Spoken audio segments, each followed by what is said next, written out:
Britain is now the most overweight nation in Europe. According to the National Obesity Forum, nearly a quarter of us are classed as obese. The number of obese people has doubled in the last 20 years.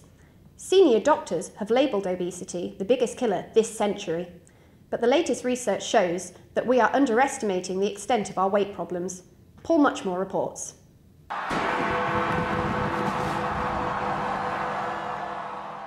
A new year and more New Year's resolutions.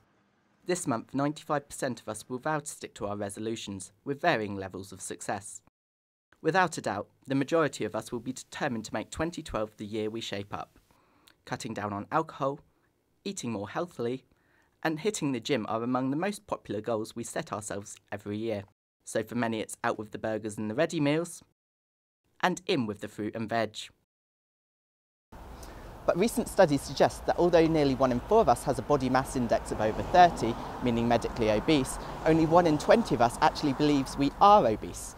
Experts think that by 2030, almost 11 million of us could be dangerously overweight. The NHS is struggling to cope with the increasing numbers of patients with conditions caused by their weight, as Britain's obesity epidemic is reaching crisis point.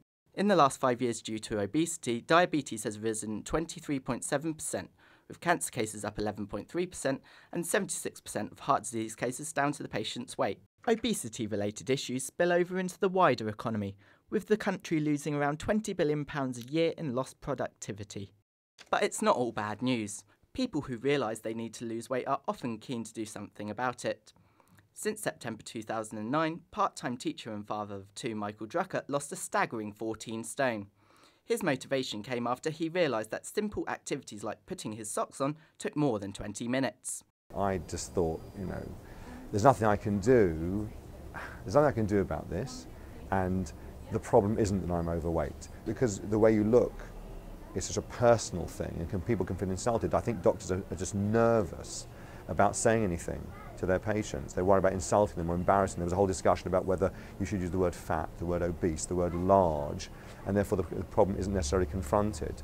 Most overweight people are encouraged to become more active alongside making changes to their diet in order to lose weight. Lifestyle author and TV presenter Corinne Nolan understands that sometimes it's just hard to break old eating habits. You get into this cycle of kind of overeating, and once you get there, you've kind of you develop a habit, a bad habit. But apparently, it takes 4 weeks to break a habit, break or make a habit. So if you can stick with it for like 4 weeks, exercising and eating, then it will become part of your good habits. Then I would say initially, just get yourself moving, just get yourself doing absolutely anything. So, if you've got a baby, go out, walk the pram, the park, walking up hills is great for toning your bum, losing weight off your legs and things like that, just overall toning. So if you're not used to doing exercise at all, I'd do something like that.